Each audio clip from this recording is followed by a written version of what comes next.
Alright guys, the next major update to Manor Lords is finally here, and it's one of the biggest overhauls the game has seen so far. We've got actual AI towns, a totally reworked progression system, deeper economic mechanics, new maps, new game modes, and a lot more. In this video, I'm going to walk you through all the biggest changes so you know exactly what to expect, because it's finally time to jump back into Manor Lords. So firstly, the biggest and most exciting addition in this update is the introduction of fully functioning AI towns. Until now, Manor Lords has been entirely about you carving your own path through this medieval landscape, but the world could feel a little empty without real rivals doing the same. That changes here. For the first time, AI lords can establish their own settlements, placing buildings, managing resources, and expanding across the map in ways that feel authentic and alive. This is a huge step forward because it shifts the game from being a solitary building experience into something that begins to resemble a living world with competing powers. Now, what makes this so impressive is how natural these towns already look. Instead of rigid layouts or scripted growth, the AI is able to develop settlements that feel organic, with buildings placed logically and towns expanding in ways that mirror how players might build their own. Villages spring up near resources, roads bend and weave realistically, and the result is a map that feels more dynamic than ever before. Even though the AI can't directly challenge the player yet, that is something they're working on,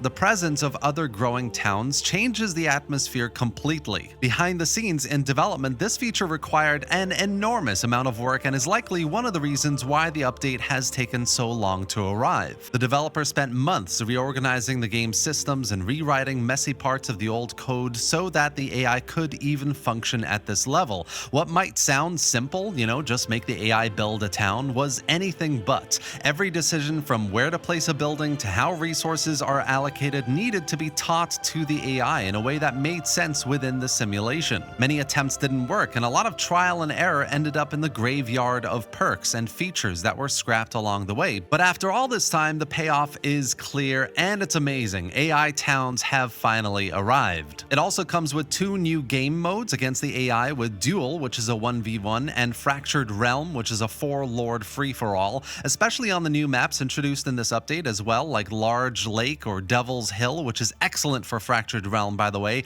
It's the perfect time for AI to be introduced alongside these maps. There's also a rework to how maps and starting conditions are presented, and of course a big update on UI and visuals, which I would say has made it a lot cleaner and more immersive. The other major pillar of this update, I would say, is the complete rework of progression. In earlier versions of Manor Lord, the development tree was one of the weakest parts of the game. Many players felt like it broke immersion, presenting choices that felt too abstract or too obvious, too repetitive, like ticking boxes in a menu rather than guiding the natural growth of a medieval town. The developers took that feedback to heart and replaced the system entirely with something more grounded: development perks. Instead of advancing through a generic tree, players are now faced with choices that reflect the organic stages of settlement building. Each perk ties directly into the practical realities of running a town, whether that means improving resource use, unlocking specific structures, or shaping the community in subtle ways, and this makes progression feel like unlocking game mechanics and more like making genuine decisions about how your settlement develops over time. In the open beta, only the first batch of perks, called Origins, are available, but even this limited set demonstrates how much more thematic and engaging the system has become. The new approach also brings with it a layer of nuance that was missing before, so no perk feels like the obvious best choice.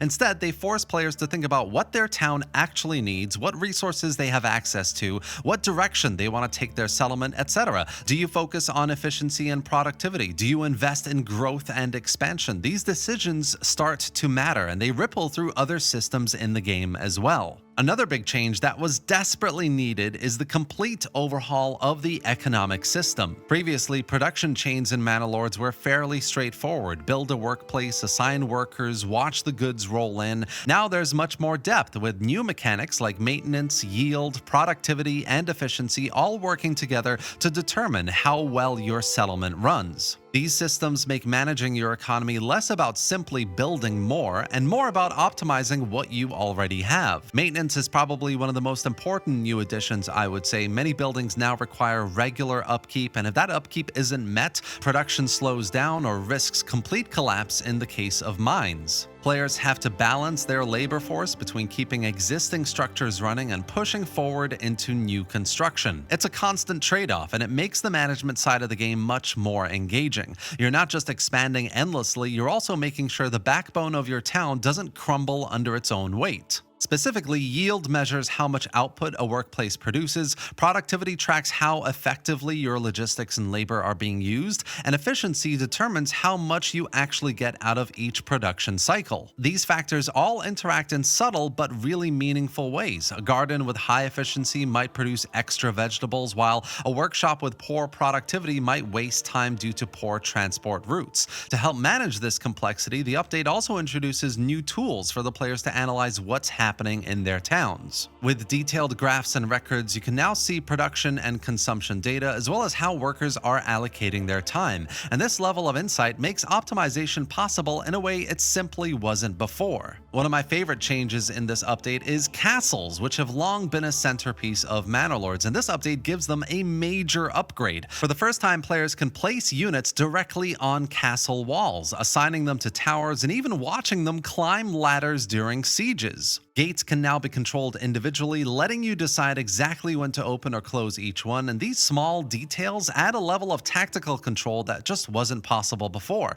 turning castle defense into something far more hands-on and engaging. The construction system itself has also been expanded. Every castle module, from walls to gates, can now be upgraded to level 2, giving fortifications more staying power and a stronger presence on the battlefield. On top of that, the placement logic has been improved. Modules are no longer limited by their distance to major structures. Instead, they're restricted by your lord or lady's rank, and this makes designing castles much more flexible and intuitive, encouraging creative layouts instead of rigid, predetermined builds. Together, all these changes transform castles from basically symbolic centerpieces into fully interactive strongholds. Building and defending your fortress now requires both careful planning and tactical execution, making it one of the most satisfying aspects of the game. This is a big step towards delivering the medieval sieges that Manor Lords has always promised, and it's only the beginning of what castle warfare could become in future updates. Another major change here is the complete rebalancing of food and resources.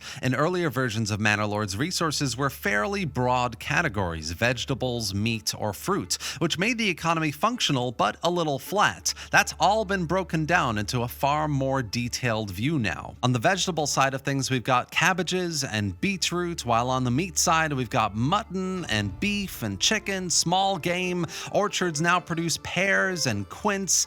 Mushrooms are back as well in an experimental state. Suddenly, all this addition has made the resource system feel much closer to the variety and complexity of a real medieval economy. Of course, these additions aren't just about adding more items to the list you can make. It has a direct impact on how towns are managed. Households now have more specific requirements, and satisfying those needs require a broader mix of goods. A single type of food might not be enough to keep approval high, pushing players to diversify their production chains and trade more strategically. On top of that, resources are tied into new mechanics like affinities, where certain buildings thrive in particular environments, and the efficiency system, which determines how well those resources are actually produced. With so many distinct goods to manage, the trading post becomes a crucial hub where shortages can be filled and surpluses can be exported quickly for profit. Combined with new balancing changes to livestock and tariffs, the resource economy feels less predictable and more like a living system you have to adapt to.